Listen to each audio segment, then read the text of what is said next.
Coming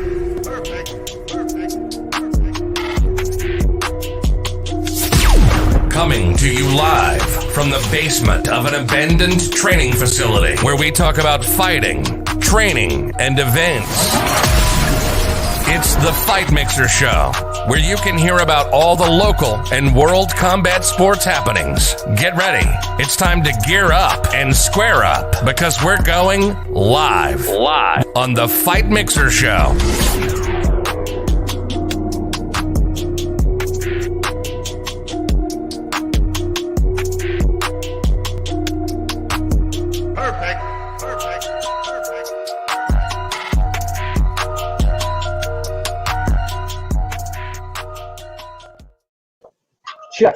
Check. Mic, check. Mic, check. Mic, check. What's going on, everybody? Dude, fucking Mike Tyson versus Roy Jones Jr., September 12th. Do you believe that shit? It's amazing. I'm ready for the comeback.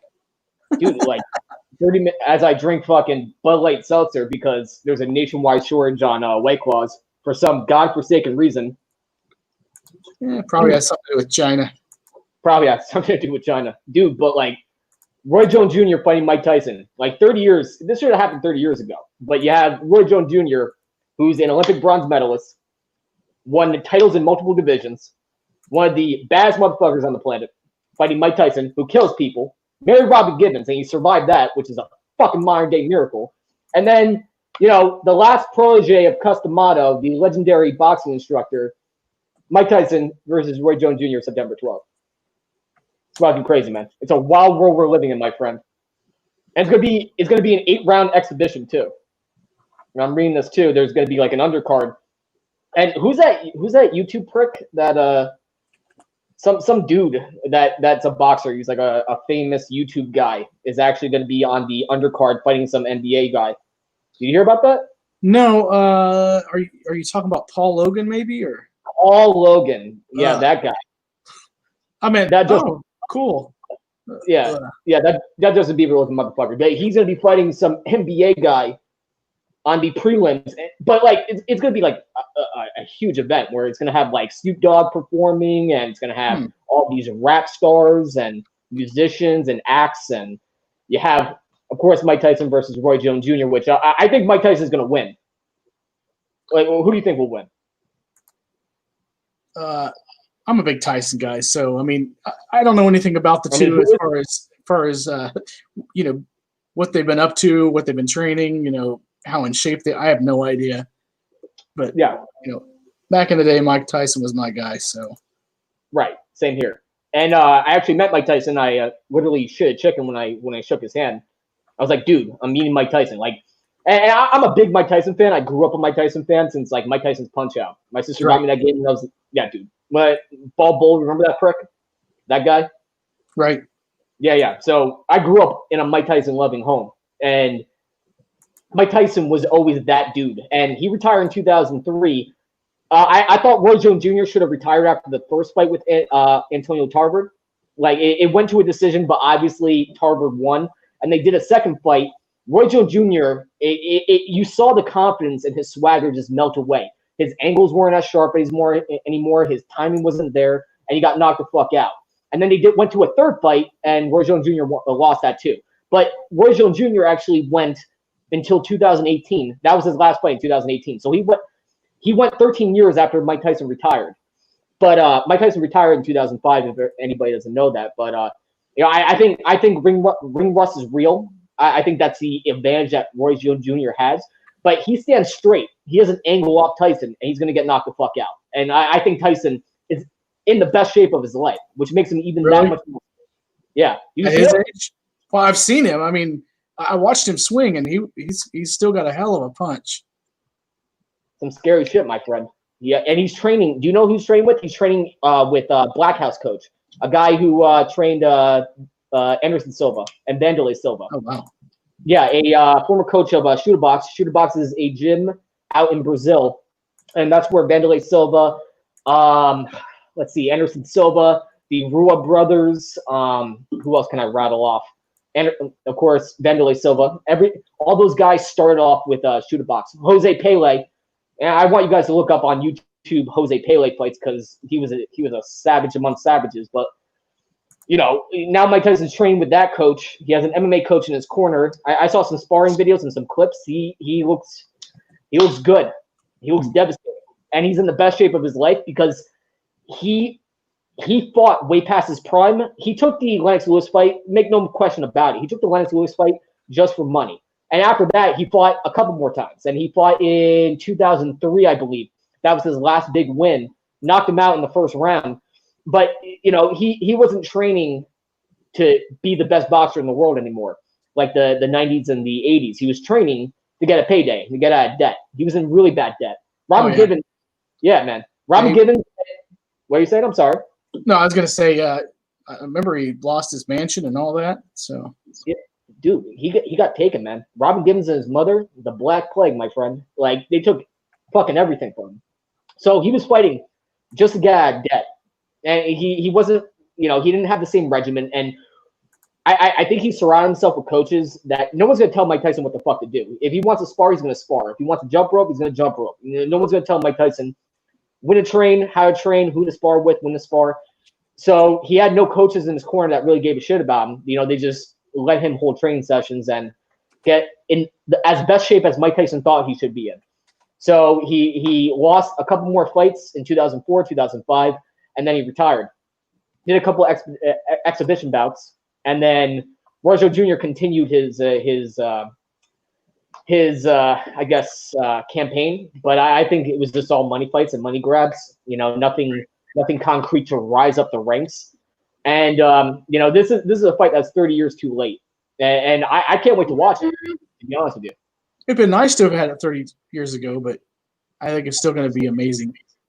Yeah, but unpopular belief that Roy Jones Jr. should have never went up in weight classes and up and down, left and right. Like he was in light heavyweight, middleweight, cruiserweight, every single weight class. And Roy Jones Jr. has been fighting since the 80s. He fought in the Olympics in Seoul in 1988, and he got fucked. He got fucked big time. And it was revenge because all the boxers from South Korea got fucked in the 1984 Olympics in Los Angeles. So those judges carried over into the Seoul Olympics. And this is a conspiracy theory, so stay with me here. But those judges carried over. And theories. What's up? So I'm all about the conspiracy theories. Yeah, man. And, Roy Jones Jr. clearly won that fight in the semifinals of the Olympics. And then they fucked him. They gave it to the other guy. So Roy Jones Jr. went professional right away, built up his career. Dude, guy's a badass. He rapped his own entrance music, like his own entrance songs. He would be on the microphone rapping his own entrance. He was that assured of himself that he was going to win every single fight. He beat another notable name. He beat James Toney, and James Toney ended up fighting in UFC, and he got fucking dolly-whopped by Randy Couture. You remember that fight? Not a lot of it, no. Yeah. Well, it wasn't that long. Randy Couture was like, I'm not going to stand up with him, but all right. So shot for a ankle pick, took him down, rear naked choke, game over. But that's our connection with the boxing world. You know what I love to see? I love to see Conor McGregor do a boxing fight and be on this card. What do you think about that? Well, I heard Mayweather's talking about he'd like to do another fight with him. And it would obviously be boxing. Yeah. That would be okay to have on there, but it wouldn't. Mike Tyson fight would sell me. That I don't need to see Mayweather and McGregor. Yeah. I don't need to see that again. That was not that spectacular. Yeah, I don't want to see Mayweather. If they get in the cage, that'd be a whole other story about whether we pay for that. Why would Mayweather get into a place where he's going to be I understand. Well, money's the big factor. Yeah. So. Yeah, but he's not going to get into a fucking cage. He cares more about his legacy than he cares about money. No matter what he calls himself, Money Mayweather, Pretty Boy Floyd, or whatever the fuck he calls himself, I don't give a shit how flashy he is and how much he flexes on Instagram. He cares more about his legacy than he cares ever about money. And he's going to strategically place himself in fights that he knows the probability is going to be on his side where he's going to win. Right. Pacquiao, that fight happened way too late. It should have happened fucking 2007 when Pacquiao was on a run. Yeah, that was pretty much the fight that made me lose interest in boxing. You know, it was a strategic battle. It was a good battle. Mayweather picked his shots. You know, we can argue this just like we would argue the Usman fight. Yeah. Yes, it was a well strategically fought fight where he wants to go down to the decisions and he scores points. Right. Not my idea of entertaining at all. But are you going to work smarter or going to work harder? You know, why put yourself in danger? I'm not saying he doesn't deserve to be champ. I'm just saying it's not entertaining or worth me watching. Right. And but when you get up in age, though, the first thing that goes is your chin. And for anybody that hasn't fought or anything like that, the first thing that goes is your chin. So ask Chuck Liddell that. He knows he knows all about that. Oh yeah. So why are you going to put yourself in danger? And that's why I respected Floyd Mayweather fighting Conor McGregor and his style in that fight, because he played possum. He carried him all throughout those rounds. He kept marching forward, and then finally, you know, he turned into a slugfest and he knocked out he TKO'd Conor McGregor. So, you know, I don't know what to tell you, man. You know, Floyd Mayweather, you know, he didn't want to put his chin at risk, so of course he had a point fight. Of course, he had to play the fencer. Well, he does that pretty much every fight. So I'm just.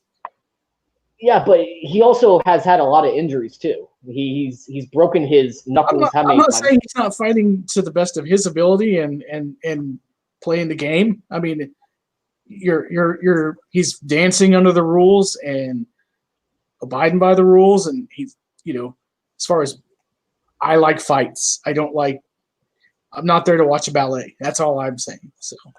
Yeah, but if you're the best fighter in the world and your knuckles and your fists are softer than a Meek Mill mixtape, he did exactly what he should have done in that fight. I'm just saying that it's not entertaining. And actually, we got our first fighter in here. Let me bring him in. What's going on, guys? What's up? How's it going? How you doing? Good, man. You know, I'm sorry I got a little mixed up because it's 7:30 over here. I know. That's why I sent you the message. It was 8:30 when I first talked to you, so now it's different. So how was the 15-hour flight? It was horrible. It sucked, but you know, we were so happy to get here, man. And we came all out here. We want to do this fight. You know, we're really just excited to be here. We've been training real hard since March. You know, so we're just ready to go out there and perform. You know. So while you were in flight, we were talking about Mike Tyson, Roy Jones Jr. So before we talk about your career and talk about your fight coming up tomorrow, what do you think about that fight going down? You know, I know Roy. I trained with his dad. You know, I fought in Island Fights. It's his company. You know, they're really cool people. You know, and they're loved in Pensacola because, you know, I don't know Mike Tyson personally, but you know, I do know Roy, and they're loved in Pensacola, and they do a lot of stuff for the community, so I'm real excited. This is a fight they've been talking about for a long time.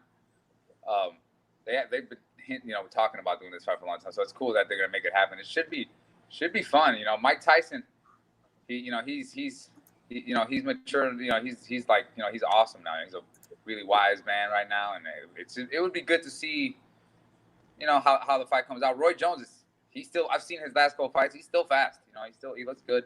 You know, Mike Tyson, I haven't seen him fight, so I don't know. You know, I don't have anything. I have seen some of his training videos. He looks great in training.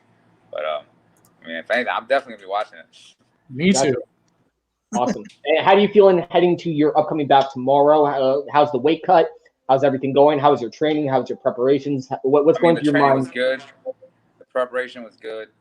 The weight cut was I was surprisingly easy. It was my first time fighting at 65. I had to cut a little bit. I didn't really have to cut too much of this fight. You know, maybe the trip really kind of helped me. Pretty much by the time I got here, I was almost in weight. You know, and when I left Puerto Rico, I was 10 pounds over. But by the time I got here, I was ready to go. I've been training real hard, so I've been preparing my body for it. I was preparing for a bigger cut, so we made it. We're ready to cut. You know, I feel strong. You know, I gained all the weight that I wanted to gain to fight 165. I think I look better than the last time I did for 165. So I just want to, like, all the tweaks to my style, you know, I have that I've made. I just want to go out there and, you know, I just want to put it to the test again. This is really what this is about to me. You know, this is a new style of fighting. You know, this is like the Wild West. We're still trying to show who's got the best style and what's going to be the future of the sport, you know, because a lot of guys right now, a lot of the guys,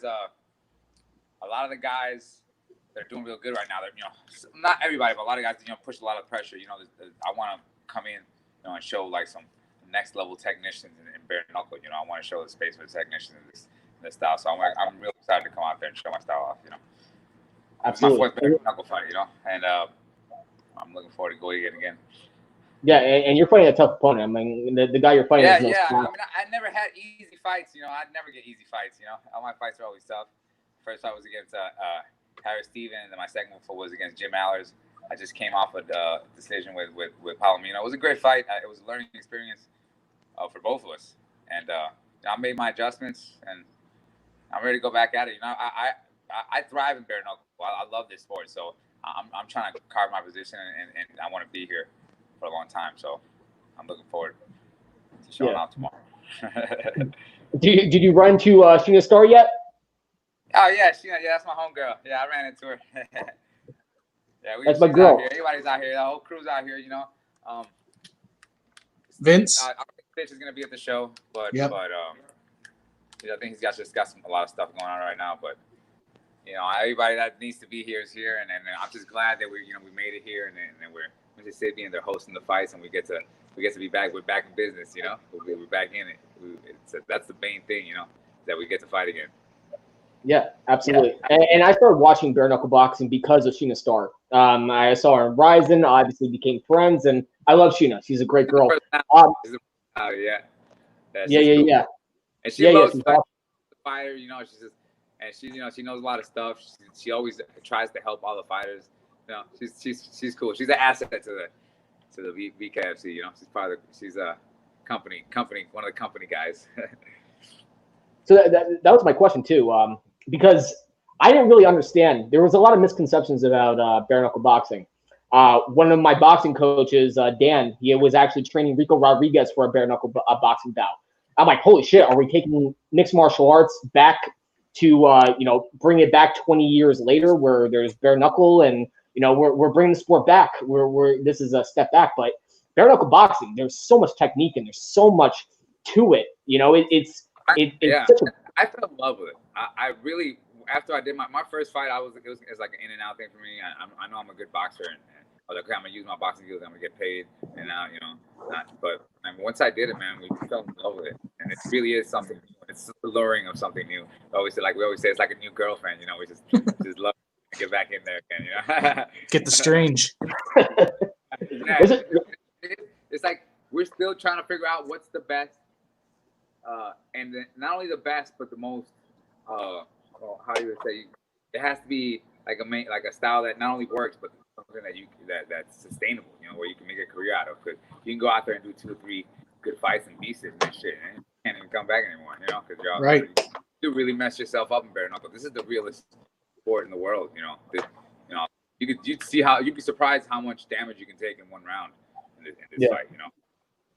Yeah. So this is real fighting, you know. If you want to be, I want to have, you know, I want to create, you know, I'm trying to define my style. I feel like I've been done pretty good at being like, you know, just not taking too much damage in the style. I do have to make a couple of tweaks because I always fight like there's no time limit.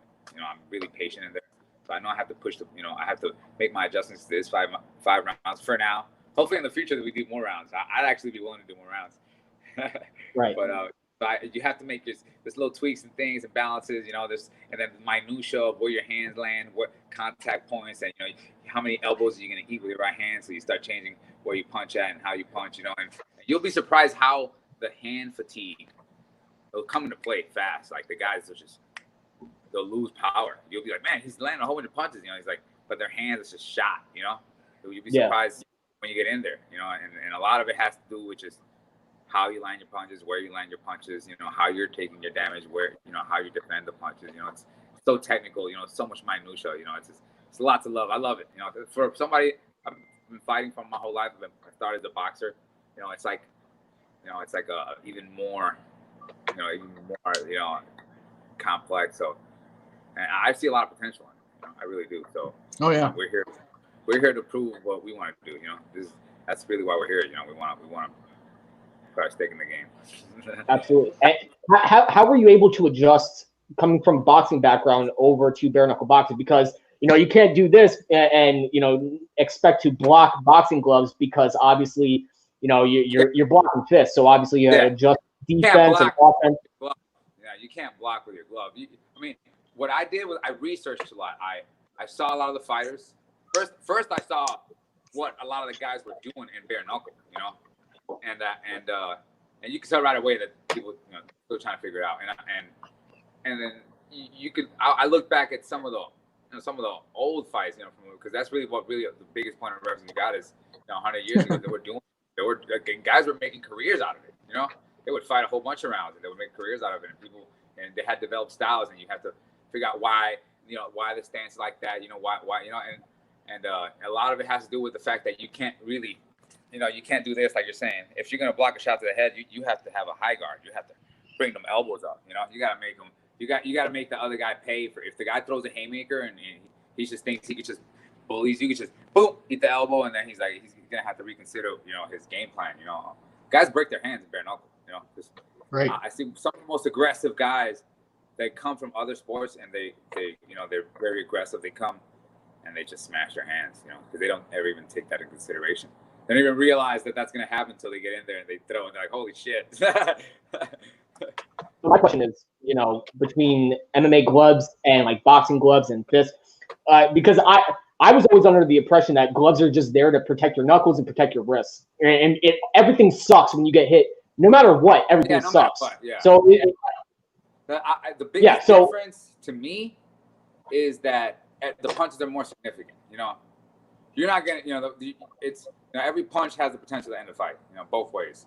The punches are more significant, and I think they're more defining because of the fact that you don't have gloves on, and the nerves. There's more contact you can make with the nerves that are, that you really can't do with a pillow in your hand. No matter how, even if it's a small MMA glove, like you really just can't get those bones in there and really hit it, or and really get that like neural knockout, those crazy knockouts that you see in bare knuckle, and because they're not even concussive knockouts, they're just getting that just boom and hitting them right on the freaking spot, right on the button, and the guy's just, so you have that. It's more raw. It's a rawer form of it's a raw sport. Even the punches, even the fighting is more raw. Even when you come out and you feel raw. It's this is tough. I love it. It's a different experience for sure, and it's not for everybody. But man, I definitely, I love this sport. I'm glad that we were able to get in early and that we have the opportunity to keep doing it. So, so do you think that bare knuckle boxing has a place in like capturing some of the UFC's audience in North America? Yeah, I mean, and it's not really. I think fight fans, because this is a language. It's like bare knuckle boxing is like a universal language. MMA, there's still a lot of people that don't understand it. Like, oh, the ground game is real complex, or even the clinch game. But like two guys punching each other, it's just, it's so easy to relate to and understand. And it is, it's like primal, in a way. And it's something that Puerto Rico, I would love to bring in Puerto Rico, because Puerto Ricans love the bare knuckle boxing. So, it's just something that there's definitely a place for it. And I think all fight fans alike, not just MMA fans, but really anybody who just loves fighting. I used to love watching all the Irish boys fighting in the street with the ref, which is randomly show up, and they duke it out. It's just that's really what it is. It's the rawest form of fighting. Right, and you're a big name in bare knuckle boxing, obviously with the brand. So you win this. Do you want to call out some names? Do you have somebody in mind that you want to fight? Man, I always say I would fight anybody. Caleb Harris. What do you say? Yeah, I want to fight Caleb Harris. But I'll fight anybody. That's all I was saying. I mean, I would love to get a rematch with, because I'm 1-2 with anybody. I would obviously I have to earn it. So, because I want to get my wins back. I want to bring my record back up, and I want to deliver some more stunning knockouts and some more memorable moments again in bare knuckle, like we've done before. So that's, I want to fight. I'll fight anybody. And when I say that, I'm serious. Right. So obviously, you're not going to give away any strategy or anything like that, but you're fighting a tough technical person. What's your strategy in layman's terms? Not talking over people's heads, but like, what did you observe of him? What can you take advantage of? Like, do you see anything that? No, Caleb's a tough guy, and I mean, I'm a technical fighter. I'm gonna take advantage of every mistake that he makes in the fight. You know, I'm gonna try to, I'm gonna spring traps for him. I'm gonna frustrate him, and I'm gonna try to get him running into stuff, and I'm gonna push him around. We're gonna move around. I'm gonna impose my game plan in there, and I'm gonna show that I'm the more technical fighter. I'm the technician, and I'm gonna show my skills in this fight. He is a really tough opponent. He has a lot of tenacity. He has a lot of willpower, and he's gonna come in there and he's gonna give everything he got. And my answer to that is gonna be my technical ability and my skills and my reflexes and then my unique ability to catch people slipping. All right, so I have a question from one of my buddies. What was your favorite boxing fight? My favorite boxing fight? Yeah. I mean, I used to enjoy all the Trinidad fights. We were big. We used to watch it downtown. We put it on a big screen. But man, one of my favorite. There's so many memorable fights, especially the '80s one. Hagler and Hearns type stuff. That was probably one of my favorite ever watching because it's just so. It was like, holy crap, That's like serious boxing. But like, let me see. I couldn't really give a specific one. Who specifically was who was your influence? I used to love Trinidad. When we first started boxing when I was 16, big left hooks, and then just big shots and just we always representing Puerto Rico. I'm saying he was a town hero and asset to the community and stuff like that. He was an inspiration. To be able to not only use fight and having powerful fighting technique and but also being able to do a lot of good with it. Pass it forward. All right. So one more question: who wins, Deontay Wilder or Mike Tyson? And their prime? Yeah, in their prime. Their prime, man. I would. I mean, they both hit hard. I mean, I would. Mike just had such a. When he was in his prime, his style was just so hard to deal with. And he just kept coming. He's just. Mike could have been the greatest fighter of all time. He was a detriment to himself, but he really was like the perfect fighter when he was in his prime. So, I'm convinced. I'm convinced that. I'm convinced if it wasn't for Robin Gibbons and Mike Tyson would still be dominant all the way to 2000. We lost it. We lost it. Oh, you lost me? Am I back? Yeah. Now, you say if it wasn't for what? If it wasn't for Robin Gibbons and Robin Gibbons' mother, Mike Tyson would be dominant all the way to 2001. Yeah, he would. Yeah, that's true. I mean, he had a lot of personal stuff, and it's just. Sometimes it's like too much, too fast, and it's just life. He's a lot wiser man than he was. If he was the man that he was now back then, he'd still be champion. Yeah, I agree with you. And so back to Deontay Wilder, like and boxers nowadays, because I'm always under the. I just want to pick your mind a little bit. I'm always under the impression that like a Deontay Wilder or a Tyson Fury would not be able to survive in the 80s or the 90s. Like, I think personally, Deontay Wilder would never, ever reach Tyson. I thought he would lose to, like, Tony Tucker. And especially in the 90s. Yeah. And in the 90s. It's just like basketball. You watch basketball now, like, man, they would get ate up back in the day, Yeah. So. This is a different game, But, yeah, I agree with you on that, for sure. There's, it's just, I think maybe the modernization of it, I don't know. So who would be your dream fight? Who would you want to fight over anybody? Like a dream fight, past, present, celebrity, doesn't matter. Who would be your dream fight? Man, I don't. Coming with the questions. I would love to fight bare knuckle in Puerto Rico. If I had a dream fight, it would be the dream fight because I fought Jim twice. He the first time we fought a 3-round. We fought 3 rounds and he caught me in the last round and put me to sleep out with a triangle. And then when I fought him again, he caught me in the first round. He put me to sleep in the first time bare knuckle. So like dream fight would be it's not the fight I love Jim, but it would be like rematch, after like a 3, 4, 5 winning streak in Puerto Rico, and just going out there and just fucking smashing, Start bringing it back again, Yeah, man. All right. Well, hey, we want to wish you luck on your fight, man, and we're going to let you get out of here so you can get back to doing what you're doing. Thanks, Thank man. you so much for taking the time. Enjoy the fight tomorrow, man. We're going to bring it. All right. Caleb's a tough dude, so he's going to bring it too. Yes, sir. All right, guys. Thank you much. Awesome guest, man. Awesome guest. Well, this guest is going to be even lame. I'm going to be a real lame guest. He's going to be way better than me. Elvin's got a ton of personality, so prepare to get bored to death. Oh, no. Isaac Flagg, how you doing, brother? Good. How are you guys? Good. Awesome. So my first question is, how you feeling with your weight cut? Everything going down? You finally arrived. How's everything going? So the weight cut was really actually pretty easy. I think I thought it was going to be a little bit harder in my old age, but it was a good weight cut. And I'm actually, we're at dinner right now in a restaurant, and I'm just replenishing some food. I already had a meal earlier, so things are going. It's a hibachi grill, so getting some chicken and some rice. Nice. So yeah. Awesome, man. How was the transition from UFC? Obviously, you had a great UFC career, and then you transitioned to bare knuckle boxing. How was the transition? Good. I dig it. So I love MMA. It's always my base, but bare knuckles suits my lower back a lot better. So, and it takes away, not that I don't love jiu-jitsu, but it was never my strong suit. And this is kind of, this adds the element of being kind of tough and using your hands a lot, which are two things that I guess known for, Yeah.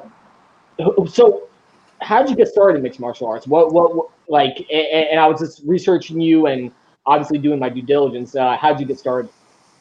A good buddy of mine, Tate Fletcher, we lived together a long time ago, and he took me to a jiu-jitsu gym, and that was actually my base. I didn't even know about striking till a few years later, and I kind of fell in love with that a little bit more. But we went to a jiu-jitsu gym in Santa Fe, New Mexico, with Alberto Crane, and kind of I just fell in love with every aspect of it. I was introduced to MMA through the UFC, obviously, but then fell in love with it when I started doing it. What was the first UFC fight that you watched? UFC 1. You watched the first one. You gotta remember, I'm old. I'm 40 something, so I've seen the UFCs. So yeah, I mean, I was.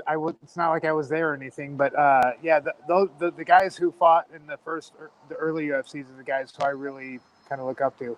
I'm also realizing I have a lazy eye. That's okay. Awesome. It's all good, baby. Yeah, I saw the first UFC 1 too, and it was like a big infomercial for Gracie Jiu-Jitsu. It was like, okay, here's other guys, and then here's Hoist Gracie, who's gonna fucking dollywop all of them. Like, it was just like such like an infomercial for Jiu-Jitsu. Was that the reason why you started off, and that's why you start off with Jiu-Jitsu?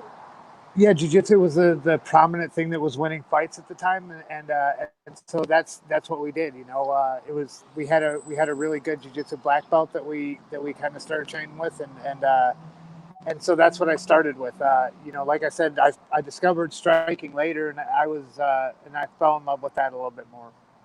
Yeah.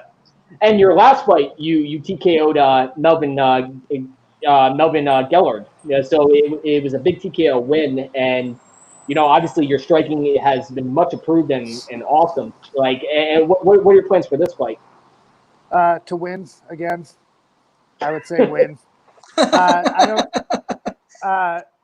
Luis is a tough dude, so it's gonna, I think we're gonna have I'm gonna see which Luis shows up, if it's a technical Luis or the Luis who likes to throw down, and we're gonna go from there. But I got a game plan for both of them. Awesome. So you don't want to get in a gunfight, maybe pick your shots, like kind of like strategically and tactically, like beat them at every turn, right? Well, I would like that. That's easier said than done, and everybody has a plan until they get punched in the face, like Mike Tyson said. So yep. It's and Luis punches people in the face. That's what he's good at. Awesome. So you fought for UFC, you fought for Strikeforce. Obviously, you started in 2006. Like, how do you feel the MMA game is going, especially because you started off, you know, at the early stages of the game in 2006 when the MMA boom was just happening. How do you feel like fighting at the beginning stages to now, where now it's under the confines of a publicly traded company? I mean, Valcom owns Bellator, WMG owns UFC. Like, what are the differences or major differences between the beginning stages of mixed martial arts to now, where it's pretty much owned by corporations, to be honest with you? Which is, I mean, it is what it is. I never thought it would get here. So I remember talking to like Cub and Joe Stevenson and a few other guys when a highlight got on ESPN for the first time and thinking that was awesome. You know, I just think that I think that it's starting to look at. I mean, it's still kind of a fringy sport, but the fact that it's looked at as a major sport and like is on ESPN and owned by whoever it's owned by, it's awesome, man. I mean, I fell in love with the sport for a reason, so it's good to see it grow, you know? Yeah. And one of my fights that I actually watched with you was against Mr. Edwards at UFC 150 something. But you fought Edwards. It was a split decision, but it was a fucking war. It was awesome. Like, what was your favorite fight in your career? Honestly, it was the Jay-Z Cavalcante fight in Strikeforce. Jay-Z was the first like big name that I fought, you know, and he was. I mean, Jay-Z was a killer in Japan, and to go out there, I was nervous as hell, and to go out there and put on the performance that I did, you know, I didn't finish him, but I definitely beat him in rounds 2 or 3 pretty solidly, and I really found my groove, you know, and you know, so that still is my favorite fight, just because Jay-Z is he's a stud, you know, and for that to be my first name and then to get that win was really exciting for me. So obviously you're very successful in bare knuckle boxing, undefeated. Would you ever make the switch over back to mixed martial arts, or is this your home? Is this where you want to stay, and this is where you want to continue winning and dominating and having a successful career?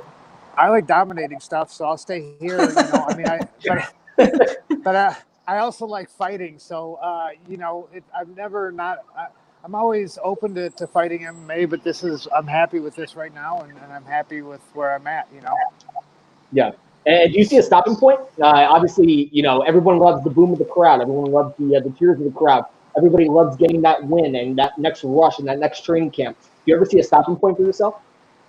Yeah, in a couple of years, I definitely want to stop, you know, and, you know, there were some things that I did that personally that I wanted to make sure that when I left MMA, I wanted to personally come back and make sure that I did some things for myself. And so when I feel like I've achieved those, then I'm done.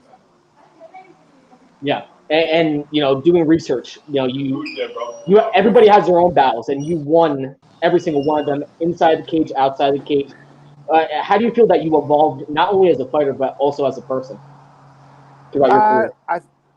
I think that the evolving, I think just like life, with the fighting, you know, you have to constantly stay evolving, and if you don't, you're kind of slowly dying, you know. So everything that I'm doing these days is to evolve either personally or professionally with the sport, you know, but especially personally. The more and more I try to grow personally, it seems like it affects my professional stuff a lot better. So, you know, I always feel like if you're not changing and growing, then you're kind of slowly dying, you know? Yeah. I have a question from my friend Chris. So my friend Chris asks, who was your favorite mixed martial artist? Mine? So I really, getting to fight Eves was awesome because I liked Eves. He had a really good knockout. Cowboy Cerrone and Cub Swanson are two of my favorites because they're Cowboy Cerrone and Cub Swanson. You know, Cub was killing it. You know, Cowboy's always exciting to watch, and Cub is awesome to watch. You know, so it's really weird. I always pick guys who I know or who I'm buddies with, but I also enjoy watching them fight. You know. Yeah. Did it break your heart as much as it broke my heart when Cowboy Cerrone lost that fight to Conor McGregor? Oh yeah, I really thought Cowboy was going to knock McGregor out, and it just really didn't go the way I went. So that was frustrating, and it's hard. You know, it's heartbreaking to watch anybody that you know lose, but then especially a guy like, you know, I mean, Cowboy's found, you know, his thing with his being a dad and stuff, and it's hard to watch that when you find your niche and then can't, and then lose. You know. Yeah. So, what is next in your career? Like, you get past this fight, you get a win. What is next for you? Go up to Taos, New Mexico, and take a vacation. But after that, it's just getting back in the gym and again trying to get better at whatever I decide to be doing. Whether it's a fight game or whatever. Just especially in the gym professionally, there's some things that I still want to work on. I'm not going to be happy till I feel like I've perfected a few things, and I'm far from doing that. Yeah. So after you call things a wrap, after you wrap up the career, what's the next stage of your life? Do you want to own a gym? Do you want to teach? What exactly do you want to do or accomplish? No, so I do home remodel stuff, and I actually just want to do that because it's making things pretty and it's not fight related. I just want to be a fight fan after this and build some houses. No shit. Do you have a website? Like any place that people can go? What's that? Do you have a website for your remodeling business? Do you have any place that people can go to see it? Yeah, it's Robert Jones. It's Robert Jones Construction, and it's look on Facebook. He's going to be building a website, but he's got his Facebook up, and then it's me and him work together, and hopefully the company keeps growing. That's awesome. Hit me up. I can build websites for you. Yeah, you can definitely build websites. I'm dropping you guys. Uh-oh. Okay. All right. You're back. Hey, okay, so I hate to be a jerk. Yeah, I hate to be a jerk, but my food is here. Oh, no. You guys mind if I cut this a little bit? No, go ahead. Yeah, okay. Thank you, guys. No problem. Thanks for coming on.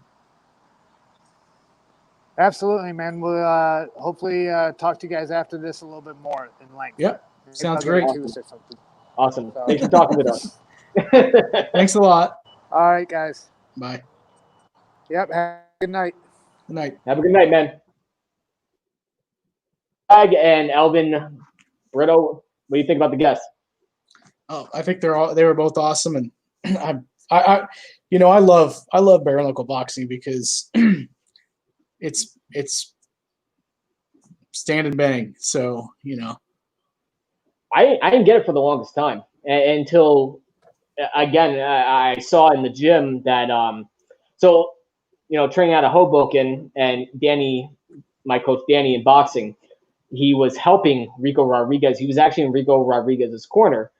I'm like, Danny, this is a former UFC champion. Why be involved in a sport that's going to bring back mixed martial arts 20 decades earlier? Why be involved in this where, this is the same shit that John McCain shut down. So I had my general concerns, and then I saw Sheena Starr, compete, and I saw Rico Rodriguez compete, and they relatively keep it safe. They have the wrists taped up, they have the knuckles taped up, they have everything, all the safety measures, because I'm under the impression that I got hit with boxing gloves, fists, MMA gloves, they all suck the same. Everything's to protect the wrist. That's what it comes down to. And watching the sport and how it grew, there's some excitement there. There's something there. It's definitely a niche product.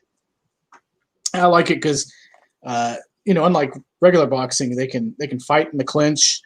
I've seen it where they'll, somebody grabs the head and, gives an uppercut. So it's definitely different than, the rules are different than boxing and obviously way different than MMA. So I think it's a great in between for somebody like me. So. Yeah, a couple misconceptions I have. Is someone gonna fucking die in there? And then I saw the product, and then I saw. So I have a very funny story. So Sheena Starr was like, "You gotta watch my fight. Just wait until you see me come out." So I have a bunch of buddies over, and we're watching the fights, and I order it. It's on my television. And I saw Sheena Starr walk out. She has this big T-shirt that says, "Hillary Clinton's a cunt." Yeah. I'm like, she got a lot of fans, I think, from that T-shirt. Yeah. So fucking we're watching it. Of course she wins, and then they show like a big snapshot of her raising her hand. She's like, "Oh fuck yeah!" And then as soon as she wins, I'm like, "Yeah, I'm gonna text her congratulations." As soon as I pick up my phone, bling, notification, bling. Some bare knuckle boxer says Hillary Clinton's a cunt, and I'm like, "Oh my god!" And you see all these people hopping on her like, "Holy shit, a fucking Republican, fuck this bitch, and like they're going right after her. Like she got so much fucking flack for that. And then afterwards, she turned it around because she actually donated the T-shirt to Marines and all that good stuff. So crazy, man. That's and nice. Charlie Wade, what do you say, brother? No, that's nice. I remember hearing that story. So It's good people, man. It's good people. Gotta have her on the show, by the way.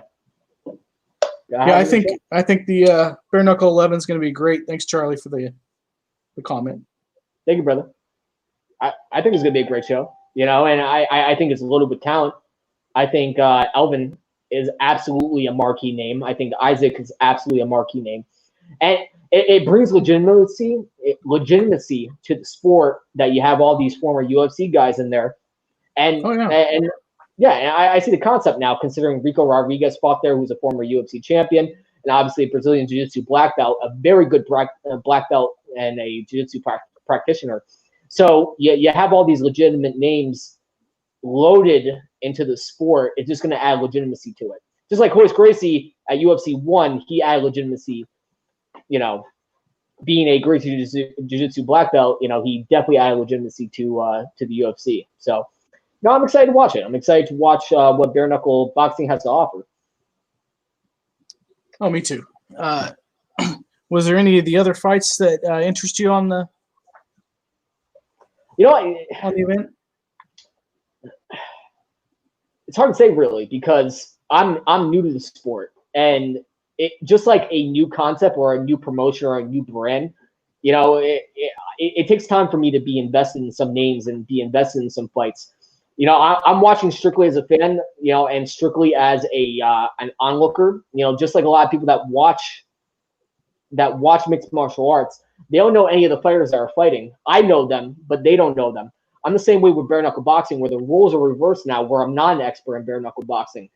So, you know, I'm waiting to watch these guys put it on. And bare knuckle boxing does a very good job at marketing their fighters, which is the most important part too of any sport, is marketing those fighters in order to make the brand money. And that, I think that's what they're doing right, is they're investing a lot of time and a lot of energy and a lot of money in all these different athletes to start building up the sport. And UFC and Bellator, they're oversaturated with talent. They're oversaturated with fighters.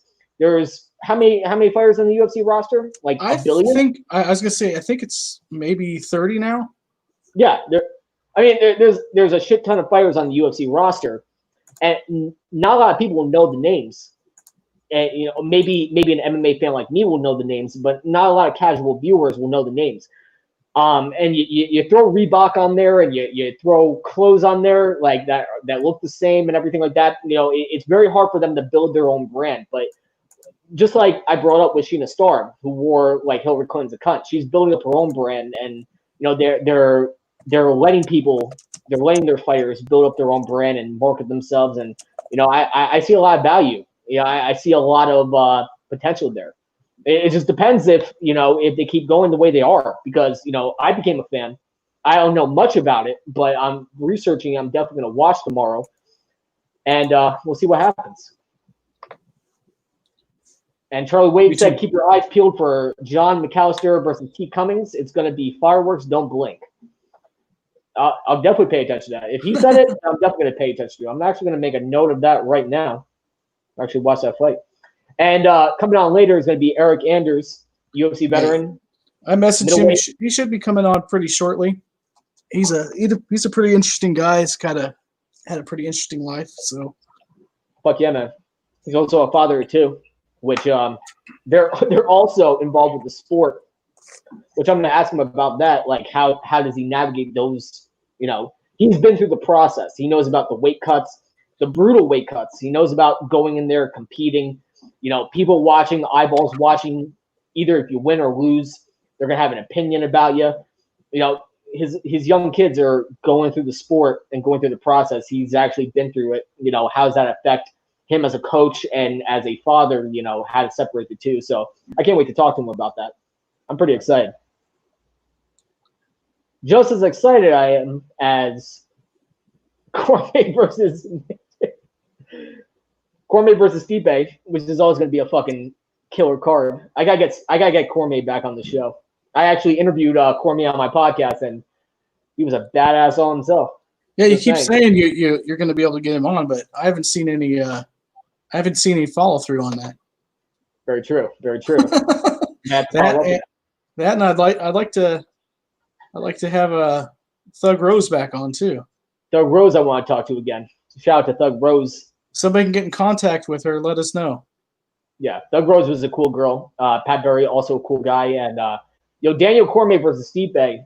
That third fight's interesting for a couple different reasons. One, Cormier beat him the first time, and there were some people that said it was an early stoppage, but I highly disagree with that. And then second off, the second fight, Stipe absolutely fucking rocked those bells. So I don't know, who do you got? Who do you got for that fight? I don't know on that one, man. If Cormier comes in with the same strategy, he will beat Stipe. He got careless. He was winning the rounds, and then he let that chin out, and then boom. It lights out in 20 seconds. As soon as you veer away from that strategy, that picture-perfect strategy, you're bound to be in trouble. And that's the beauty about mixed martial arts is you veer away from a strategy, you veer away from what's working, it could be lights out in any second. And I think personally, I thought Stipe got lucky. I thought it was a lucky shot, just like people claim that, Daniel Cormier got a lucky shot in the first fight. And, that's what makes the third fight so interesting. Where does it go? Both of them are very good wrestlers. Daniel Cormier, a former Olympian. Man, I'm excited for that fight. So that's going to be on the horizon for UFC 252. Yes. Yeah. Who else is on that card? Well, let me see here. Sorry about that. I'm just messaging Eryk. Sounds like he's finishing up with some dinner or something. So we got to wait just a few minutes on him. You can eat, brother. You can eat. Oh yeah, we got this one right here. Dude, fucking Sean O'Malley, man. What's your opinion on Sean O'Malley from what you saw? I think so. What's the rapper's name? That fucking douchebag. Tikal 6ix9ine. What is it? Fuck me. Is that his name? Yeah, that's his name. Something like Continue. that. I'm like this reminds me of the MMA version of that. As far as, you got the crazy hair, smokes weed, blah blah blah. You got. He's in a sport of a lot of legends, and I don't know if it's just to make a name. I know he's decent at fighting. I'll tell you that. So far what I've seen, he's backing up, his persona as far as but there is no slouch, my friend. So there is no slouch. I'm a big hip hop guy, right? So I always put things in the context of music, and right on. Some of these other guys remind me of the legends, Silva and all that remind me of what would be like Tupac to me, right? And then he reminds me of that 6ix9ine guy. It's the new generation. I don't understand it, so I'm 43. It just doesn't make any sense to me, the craziness, but it's definitely getting him some attention, and in this world of social media and all that, it's going to sell tickets. So, and that's yes, winning is a lot of it, but selling tickets is a huge part of this game too. So I can't knock it too much. You know what I'm saying? Yeah, but takes you 6ix9ine, whatever the fuck his name is. Takes you 6ix9ine. I don't know. Is that what the kids listen to? Really? Some of them, I guess. Listen, that motherfucker looks like a box of Fruity Pebbles. Yeah, he's something else. I don't glorify snitches, man. This is not. We grew up in different generations. You grew up with Tupac. Exactly. I grew up with Tupac, and this guy's a fucking snitch, and somehow back on the streets. And he'd be clowning. That's for sure. He's down with the clown. That fucking prick. I can't believe they released him out of prison. That guy deserves to be fucking shot. Just saying. If you snitch on your fellow rappers, shit, like that guy needs to be locked away for a long time. He still sells records. Still makes records. Well, it's funny because it's one of those things where he's oh, here it is. Thanks. It's one of the guys from Three Beards. Snitch 6'9". Harmon, yo, shout out to Three Beards. Fucking love their podcast. Those guys are the best. And that guy's a fucking snitch. He's absolutely right. Harmon knows. Harmon knows what I'm talking about. I won't listen to his music because, again, I don't want the analytics. You know, I don't want to even comment and say how much of a fucking pussy he is and say how much of a snitch he is because I don't want to give him the views. I don't want to support a fucking snitch. And that's what's popular. That's the rap music that's popular. So back in topic, I'm sorry. Sean O'Malley is never going to be in the same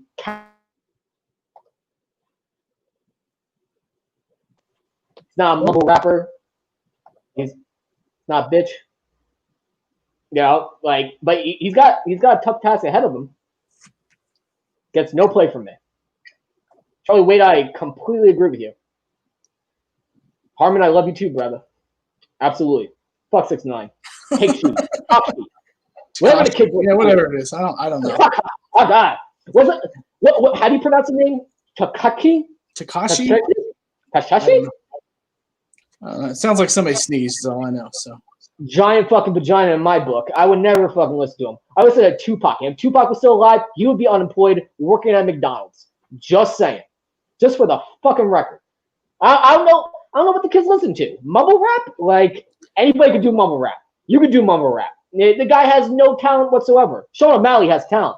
And he'll be fighting against a very tough opponent, Bura. But takes you 6'9". Fuck that guy. Fuck that. I agree.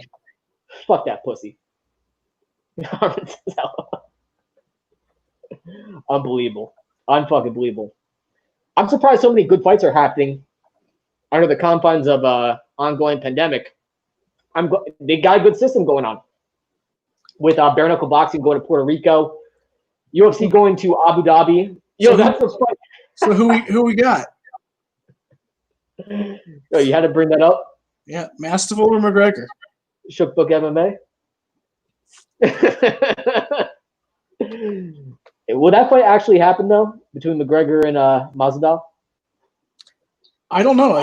It's in the talks. It'll be fireworks, my friend. It'll be definitely fireworks. Talking about the BMF belt.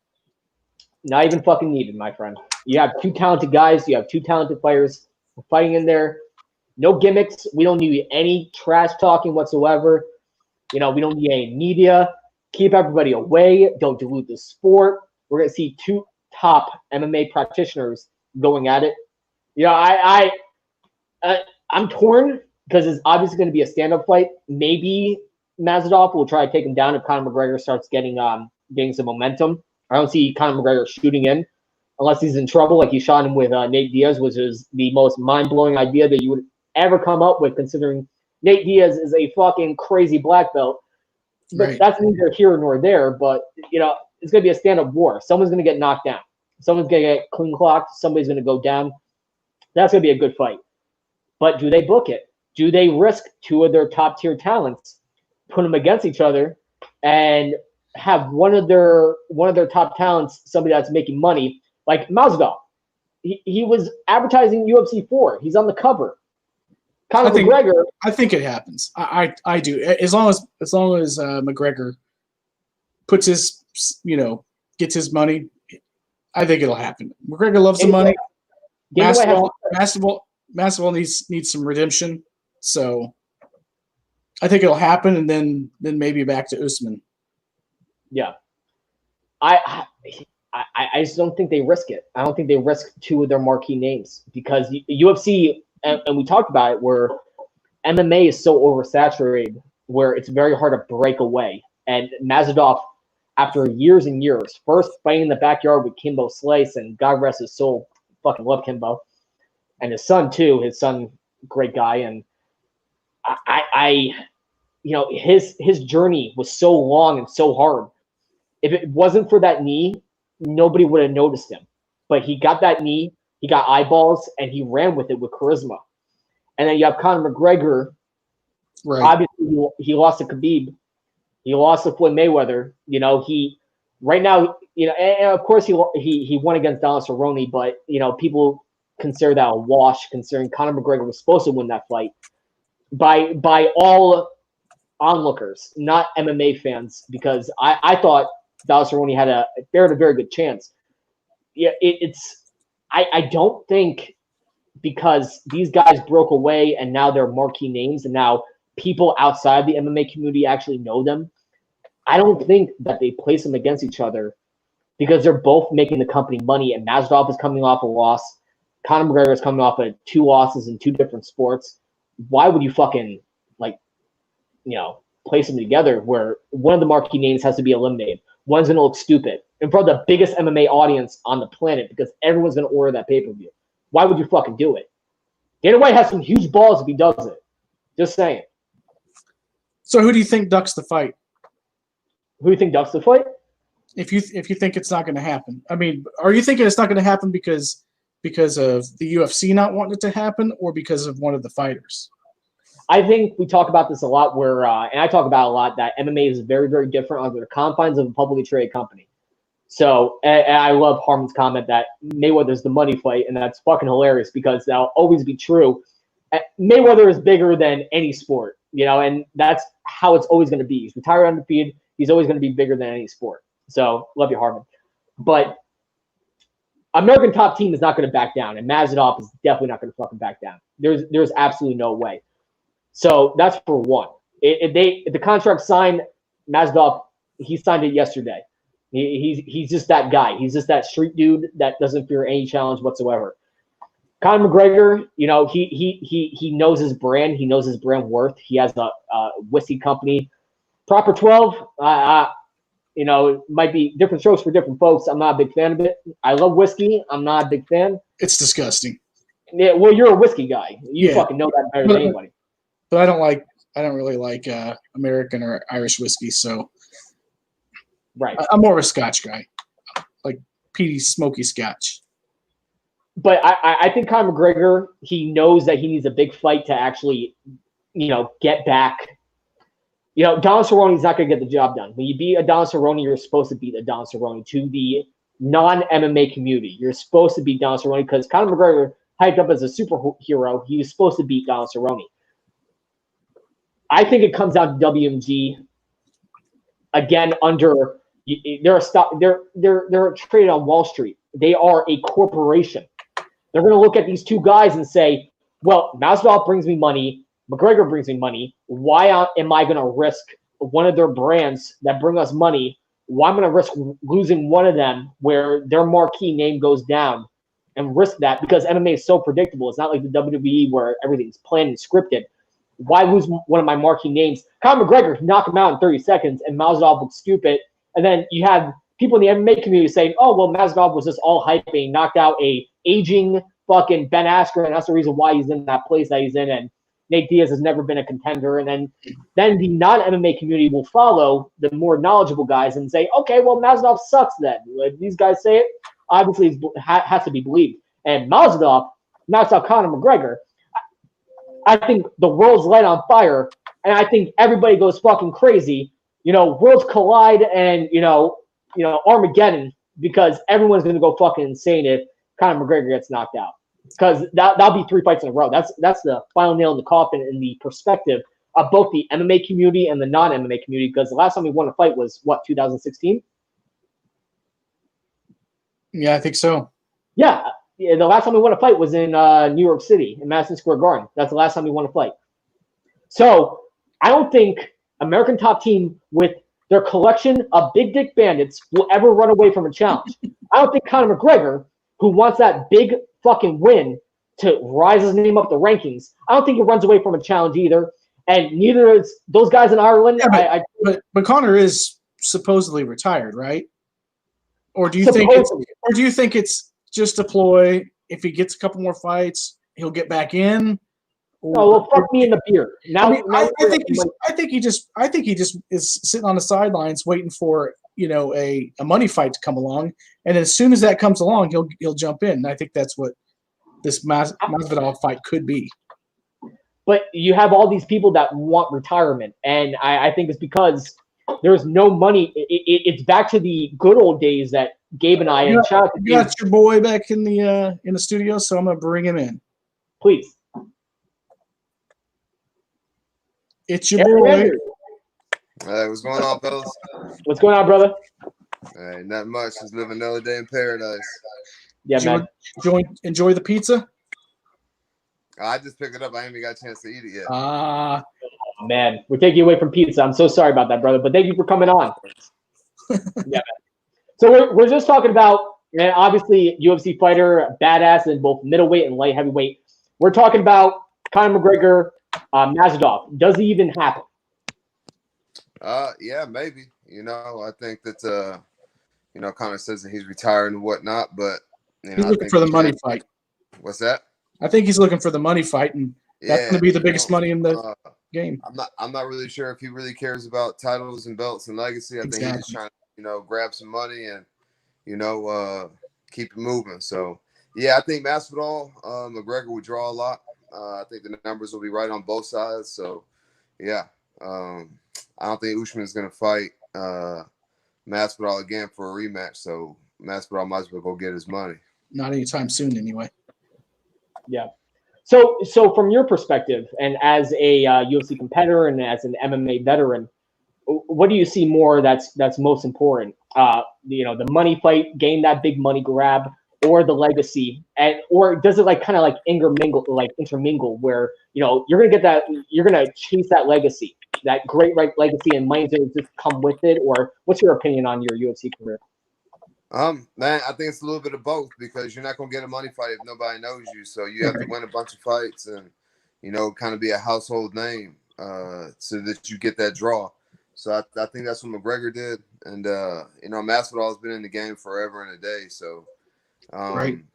Yeah, I think they go hand in hand. I don't think you just get to show up and have a money fight or a big money fight unless you're like I don't know, unless like Floyd Mayweather, for example, wants to do MMA. Then yes, of course, he's got a certain number that he has to fight for, or he's not going to fight. So, but again, he did his work in boxing. So, yeah, you can't have one without the other, I don't think.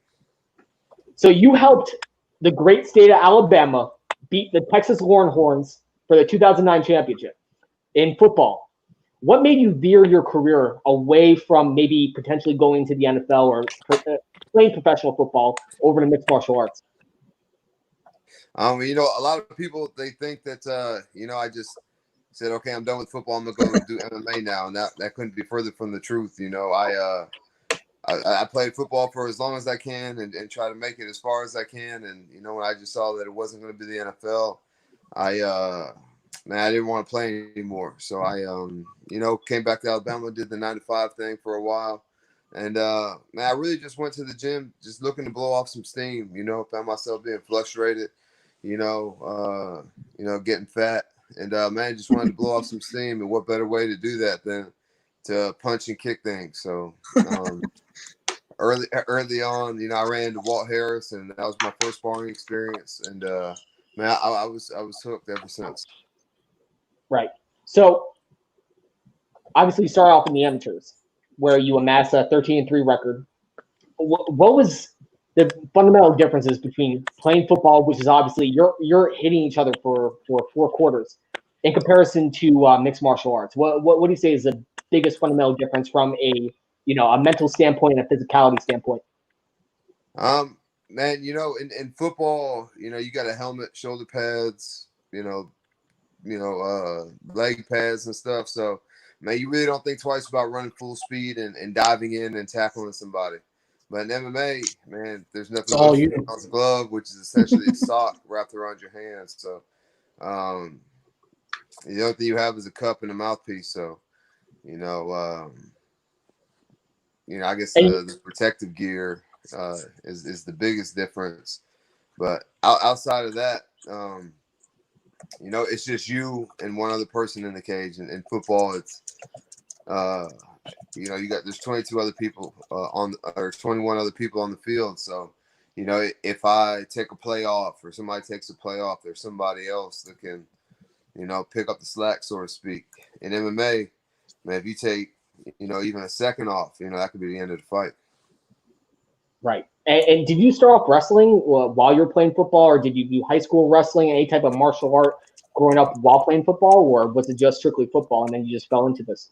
Man, I got JV level experience wrestling. After my freshman year of high school, we moved to another high school that didn't have wrestling. So, I wrestled up until my freshman year, and then nothing after that. Yeah. So you fought for Valor, and then you got the call up to Bellator. What was the nerves like, heading into your, first professional bout all the way to Bellator, which obviously is one of the biggest stages? What were your nerves like in comparison to obviously playing? You played in the championship game against the Texas Longhorns, big crowd, everyone cheering and chanting your name. Like, what were the nerves like in comparison? When you first fought for Bellator and the first major organization that you fought for. Man, to be honest, I really didn't have any nerves. Fighting.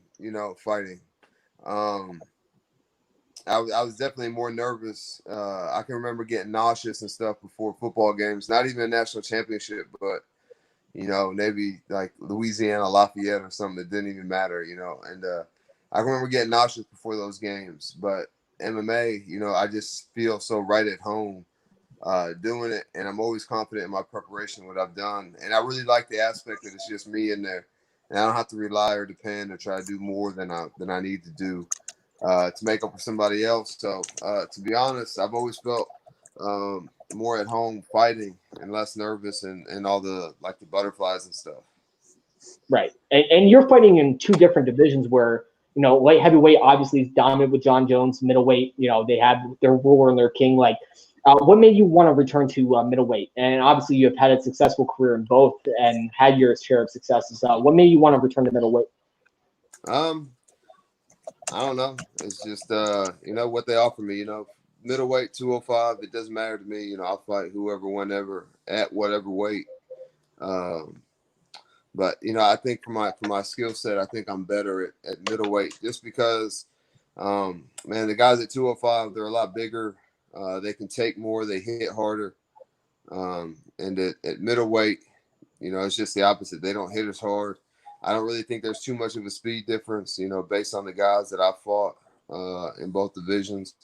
And, whenever I hit them, they seem to wear it a lot more than the 205ers do.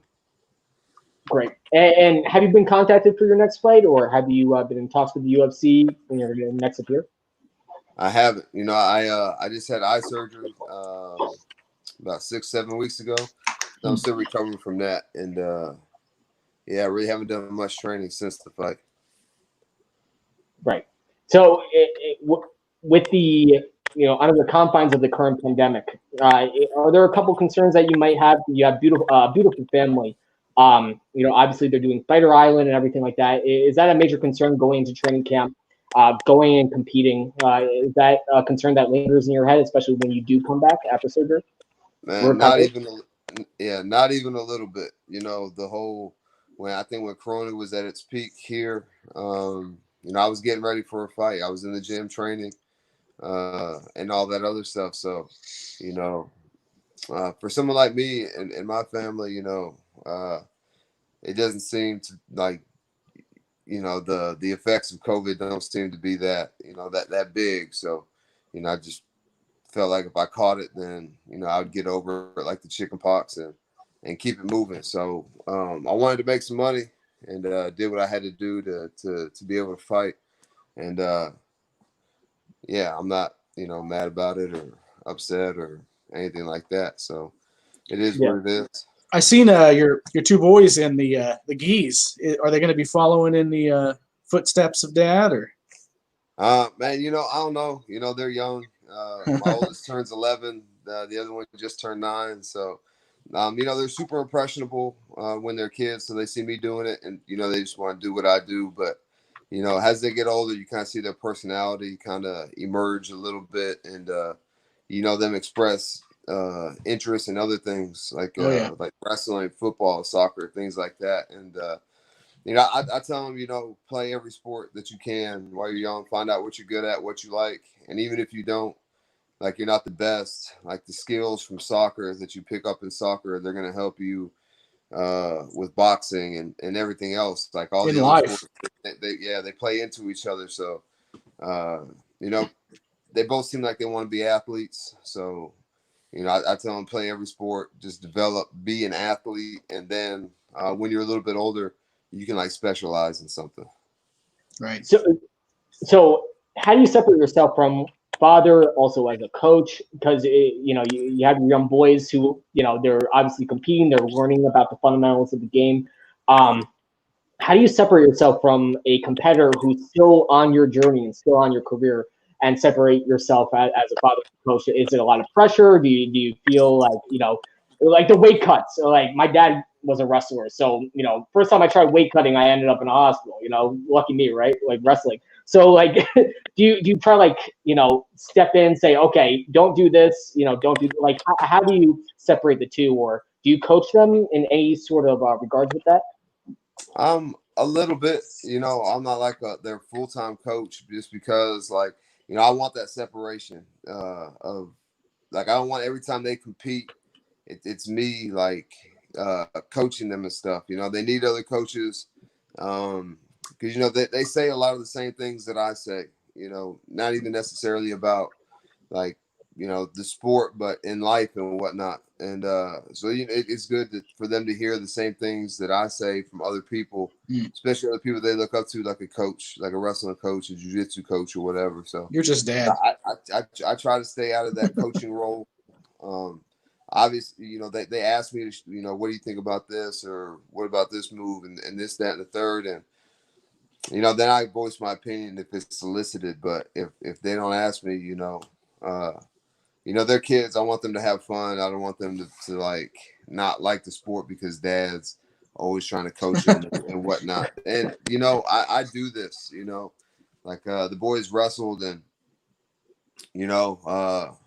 I can't help but listen and watch. The other parents when their kid is competing, and just like the expectation of some of their parents Right. versus their kids it's mind-boggling how how big that space is. And I look at the parent, I'm just like, man, you expect your kid to be able to do this, you can never do it, so how could you expect be mad at your kid for he can't do it? He got the same genetics and stuff that you got, and he probably learned from you, watching you and stuff, probably never coached him wrestling or whatnot, but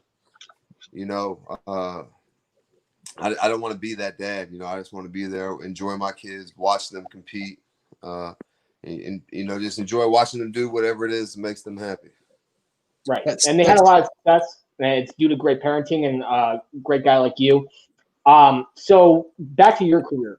Is there anybody in the middleweight division that's in your gun sight? Anybody that you want to actually fight? Somebody that you think is going to be a good matchup to heighten your career? Man, because I'm not able to fight right now, I haven't even looked at the landscape for the middleweight division, so I don't even know who's available, who's ranked where, and who's able to fight, who also just had surgery and is recovering. So, man, I'm not even paying attention to any of that stuff. But whenever I get that clearance from the doctor, then I'll go through and see what I think is a good fight for me.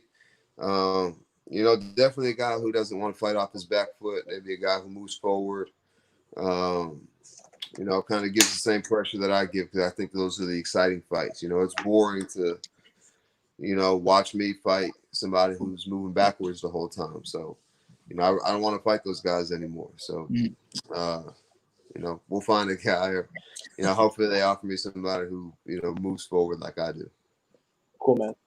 So my buddy at Charlie asked, so Roy Jones Jr. versus Mike Tyson, who do you got? Man, I gotta see what kind of condition Roy Jones is in, man. We see Mike Tyson, hitting bads with some fury. King's MMA guy, what's his name? Rafael Cordero. And I gotta see what kind of training What's his name? Roy Jones. I think he got knocked out in his last fight, right? First time he got Yeah. knocked out. So that Yeah, he makes did. I think that's Mike's chance. I Mhm. think the power is the last thing to go, and he probably still got a whole lot of it. So I feel like Roy Jones was an attribute-based boxer. He was A fighter that you modeled fast. after, or a fighter that you have. Say what? Yeah. So is there like a boxer or a particular fighter that you actually looked up to, or a fighter that you watched and you said, this is a sport that I can do? Not really. I just got into the sport and, just I'm me, I don't think it would do any good for me to like emulate like Deontay Wilder or Anthony Joshua because I'm not built like them. I don't move like them. And, I just go out there and do me. So when my buddies ask, would you ever do bare knuckle boxing? Man, everything's got a price. So, some of the the payouts that I'm seeing or hear some of these other fighters get, that it's not outside the realm of possibility. Awesome. So obviously with kids that are impressionable, that are in the sport, what can you pass down, or what knowledge coming from football, going to mixed martial arts, what knowledge can you pass down to the younger generation and the generation that's coming up? Because you're a hybrid athlete. I mean, you did JV wrestling in high school. You went from football and MMA. You got the entire MMA experience where you're a hybrid athlete. You started off in 2015 as a professional. So what can you pass down to the younger generation of the sport that want to come into mixed martial arts? Outwork everybody. I think in anything in life, sports, the business world, or if you're running your own business or whatever, I think if you try to outwork everybody, do all the things that they won't do, that's the best chance of being successful. I think there's a lot of guys out there that are just phenomenal athletes, and some guys they can just wake up in the morning and run a 4.3 in the 40. But those guys are so few and far between. And even if that guy woke up and try to outwork everybody, he'd probably run a 4.2. So just maximize your potential and outwork everybody. Awesome, man. So before we leave you, is there anything that you want to say? Any sponsors you want to plug? Anybody that you want to shout out to? Man, big shout out to Rev Gear, Infinite CBD, and NutriEffects. All these things. The CBD for inflammation and recovery and whatnot. Rev Gear, obviously you need gear to train and to do what I do. And NutriEffects, the supplements, just kind of give you a little boost and when you're feeling tired or whatnot, pre-workouts, protein, things that, also help you recover and be a better athlete. Awesome, man.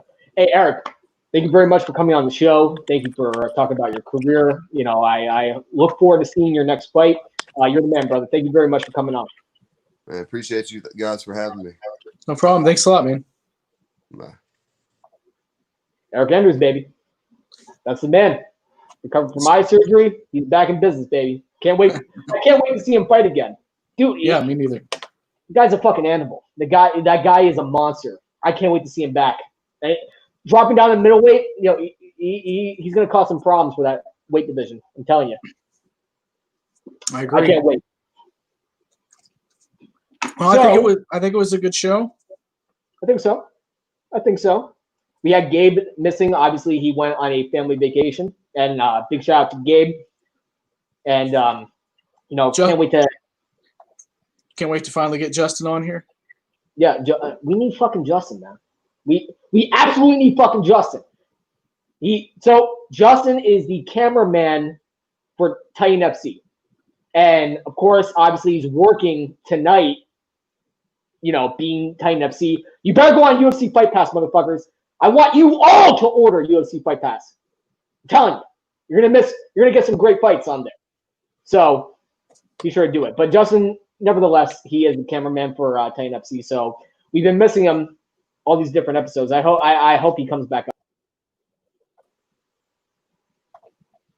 So Yep. Let's sign off and wrap the show up. Absolutely. Guys, thank you very much for joining us for the Fight Mixer. We will have our guest hosts or co-hosts back on next week. We'll have another array of MMA fighters back on. And thank you very much for joining us, and we'll see you next week. Hi,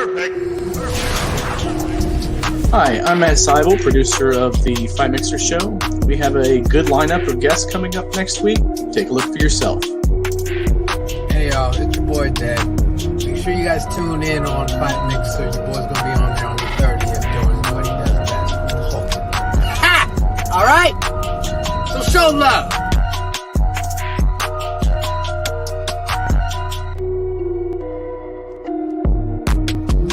What up, though, fight fans? It's your boy John Baptist Bird. So I'm tapping in because I want y'all to tap in July 30th, Fight Mixer, because we having an interview about how I'm about to do these boys this year. I can't wait to baptize one of these boys. On what? On game.